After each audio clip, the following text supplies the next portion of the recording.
જય શ્રી કૃષ્ણ ફ્રેન્ડ્સ. આજે સુરસ્વાદના કિચનમાં બનવા જઈ રહ્યો છે મહાપ્રસાદ, એટલે કે રવાનો શીરો. ઘરમાં સત્યનારાયણની પૂજા હોય ત્યારે મહાપ્રસાદ અચૂકપણે બને છે, પરંતુ ઘણાની ફરિયાદ હોય છે કે તેમનો શીરો પરફેક્ટ નથી બનતો. ક્યારેક ચિકાસ પકડી લે છે તો ક્યારેક ખાંડનું પ્રમાણ બરાબર નથી હોતું. તો આજે આપણે પરફેક્ટ માપ સાથે આ રેસીપી જોઈશું, જેથી તમારો મહાપ્રસાદ પણ મોંમાં મૂકતા જ ઓગળી જાય તેવો બને. તો ચાલો શરૂ કરીએ રેસીપી. અહીં મેં એક બાઉલ બારીકવાળો રવો લીધો છે, એક બાઉલ ખાંડ અને એ જ બાઉલના માપથી મેલ્ટેડ ઘી લીધું છે. હું હંમેશા પ્રસાદ બનાવવા માટે ગાયનું ઘી જ વાપરું છું, જેનાથી સ્વાદ અને સુગંધ બંનેમાં ફરક પડે છે. અને સાથે દૂધનું માપ હું તમને આગળ બતાવું છું. સૌથી પહેલાં અલગથી થોડું ઘી લઈ તેમાં મનપસંદ ડ્રાયફ્રૂટ્સના નાના ટુકડાને રોસ્ટ કરીશું. આ પ્રોસીજર આપણે સ્લો ફ્લેમ પર જ કરવાની છે.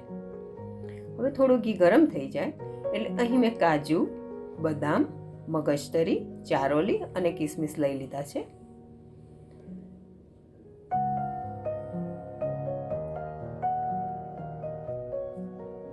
ડ્રાયફ્રૂટ્સના ટુકડાને હલાવતા જઈ અને ધીરે ધીરે રોસ્ટ કરતા જઈશું.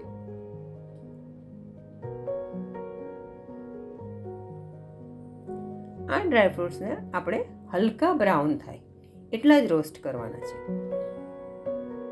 ઘણા ડ્રાયફ્રૂટ્સને ડાયરેક્ટ પણ શીરામાં એડ કરતા હોય છે, પરંતુ રોસ્ટ કરીને નાખીએ તો પ્રસાદમાં એક અલગ જ ક્રંચ આવે છે. જુઓ, ધીમે ધીમે હવે ડ્રાયફ્રૂટ્સનો કલર હલકો બ્રાઉન થઈ રહ્યો છે.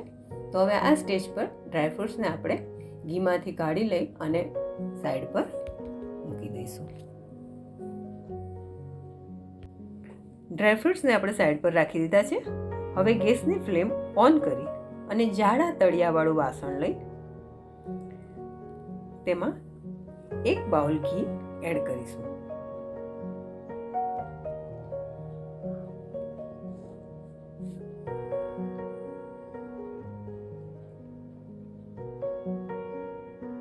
અને ઘીને હલકું ગરમ થવા દઈશું.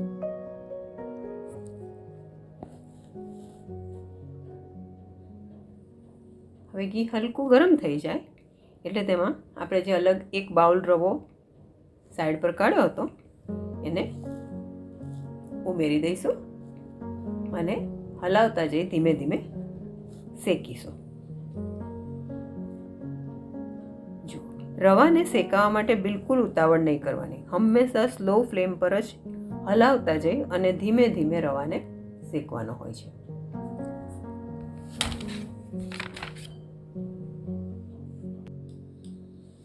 જેમ જેમ રવો શેકાવા લાગશે તેમ તેમ તેનું ટેક્સચર બદલાતું જશે, એ હલકો થતો જશે. હવે જ્યાં સુધી રવો શેકાય છે ત્યાં સુધી શીરામાં નાખવા માટેનું દૂધ ગરમ કરવા મૂકી દઈશું.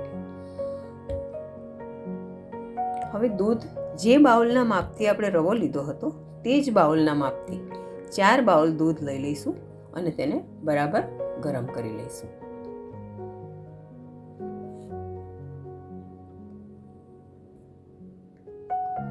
જુઓ, આ તરફ રવો શેકાઈ રહ્યો છે અને ધીમે ધીમે ફૂલીને હલકો થઈ રહ્યો છે. અને આપણે હલાવીશું તો જાણે એવું લાગશે કે રવાના કણ ખખડી રહ્યા છે.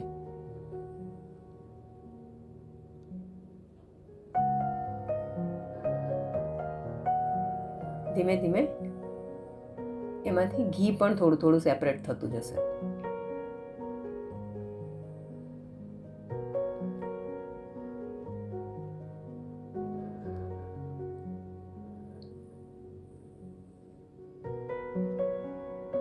સ્લો ફ્લેમ પર રવાને હલાવતા જઈશું.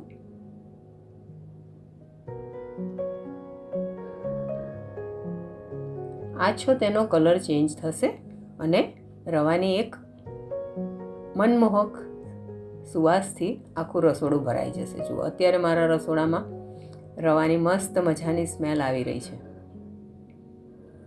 આજુબાજુ પણ ખબર પડવા લાગે કે કોઈના ઘરે શીરો બની રહ્યો છે. આ મેઝરમેન્ટથી આપણે કેટલો પણ શીરો બનાવી શકીએ. યાદ એટલું રાખવાનું કે રવો, ખાંડ અને ઘીનું પ્રમાણ સરખું છે અને એનાથી 4 ગણું દૂધ આપણે લેવાનું છે. પછી કેટલાય માપનો શીરો હોય આપણો શીરો પરફેક્ટ જ બનશે. જુઓ, હવે રવામાં ધીમે ધીમે બબલ્સ થવા લાગ્યા છે અને ફીણ જેવું આવવા લાગ્યું છે. ઘી પણ ખાસું એવું છૂટું પડી ગયું છે. મતલબ રવો હવે પ્રોપરલી શેકાઈ રહ્યો છે.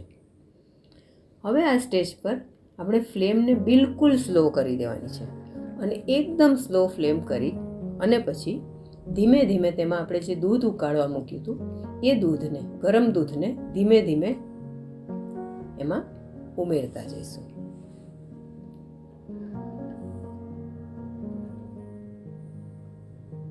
થોડું થોડું દૂધ ઉમેરવાનું છે કારણ કે તેના છાંટા ઉડે છે. ધીમે ધીમે ધીમે દૂધ, આપણે ગરમ દૂધ ઉમેરતા જઈએ છીએ. ગરમ દૂધ ઉમેરીશું એટલે સાથે રવો વધારે પાકતો જશે.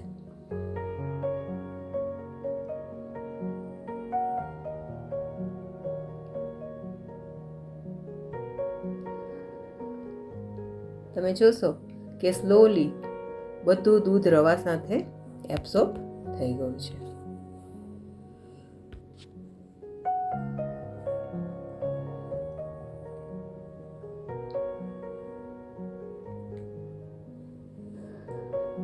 જ્યારે દૂધ અને રવો બધું એકરસ થઈ જાય, થોડું કોરું પડવા લાગે, ત્યારે આ સ્ટેજ પર હવે આપણે એમાં ખાંડ એડ કરી દઈશું. ખાંડનું માપ 1-2 ચમચી તમે તમારા ઘરના સ્વાદ પ્રમાણે ઓછું વધતું કરી શકો છો.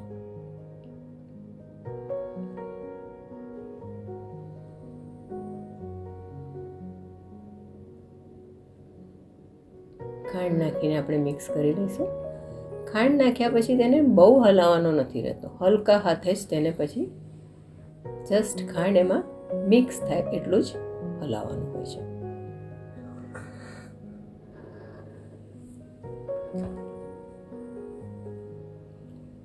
ખાંડ પણ એમાં સારી રીતે મિક્સ થઈ જશે એટલે તરત જ એમાંથી ઘી છૂટું પડવા લાગશે. જુઓ, કઢાઈમાં તમે જોઈ શકો છો આજુબાજુ ઘી અલગ થવા લાગ્યું છે.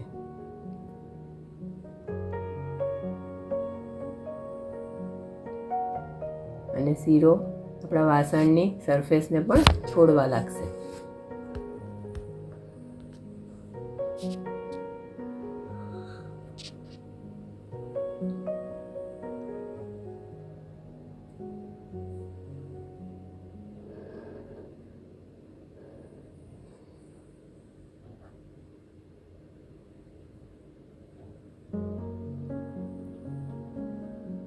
જોયું આજુબાજુ કેટલું બધું ઘી આપણા શીરાને છોડી દીધું છે. હવે ગેસની ફ્લેમ હું બંધ કરી દઈશ અને 5 થી 10 મિનિટ સુધી એને ઢાંકણ ઢાંકીને સિજાવા દેવાનો છે.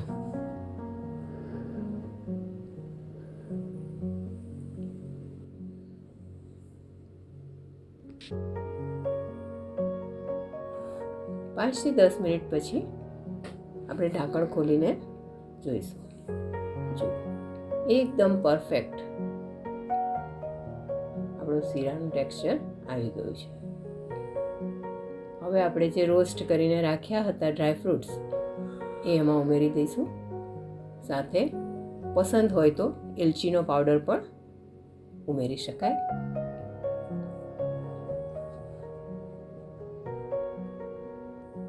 પરફેક્ટ શીરો બનાવવા માટે અગત્યનું એ જ છે કે રવાને શેકવાનું પ્રમાણભાન જરૂરી છે. રવો બરાબર શેકાયેલો હશે તો શીરો બિલકુલ પણ ચીકણો નહીં થાય. પરંતુ જો રવો વધારે શેકાઈ જશે તો શીરામાં જે અત્યારે ઉજાસ દેખાઈ રહી છે એ નહીં દેખાય. શીરો થોડો ડાર્ક કલર પકડી લેશે. અને સાથે સાથે આગળ બતાવ્યું તેમ દરેક વસ્તુનું માપ યોગ્ય હોવું જોઈએ.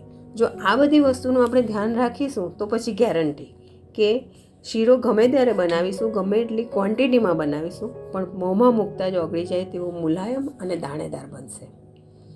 બધી વસ્તુને હલકે હાથે અહીં આપણે મિક્સ કરી લીધી છે. ભગવાનને ધરાવવા માટે આપણો મહાપ્રસાદ રેડી થઈ ગયો છે. તો હવે એને એક સર્વિંગ બાઉલમાં કાઢી લઈશું. સર્વિંગ બાઉલમાં કાઢ્યા પછી એના ઉપર મનગમતા ડ્રાયફ્રૂટ્સની કતરનથી એને ગાર્નિશ કરીશું. અહીં મેં બદામની કતરણ અને થોડી પિસ્તાની કતરણ ઉમેરી છે. સાથે સત્યનારાયણના પ્રિય એવા તુલસીના પાન આપણે મહાપ્રસાદ ઉપર મૂકીશું. તો લો, ભગવાનને અર્પણ કરવા માટે આપણો મહાપ્રસાદ તૈયાર છે. ફ્રેન્ડ્સ, સુર સ્વાદના કિચનમાં બનતી વાનગીઓ જો આપને ગમતી હોય તો ચેનલને લાઇક, શેર અને સબસ્ક્રાઇબ કરી બેલ આઇકન પ્રેસ કરી દેજો, જેથી આવનારી નવી રેસિપીનું નોટિફિકેશન આપને મળતું રહે. તો ફરી મળીશું નવી રેસિપી સાથે. ત્યાં સુધી ખુશ રહો, મસ્ત રહો.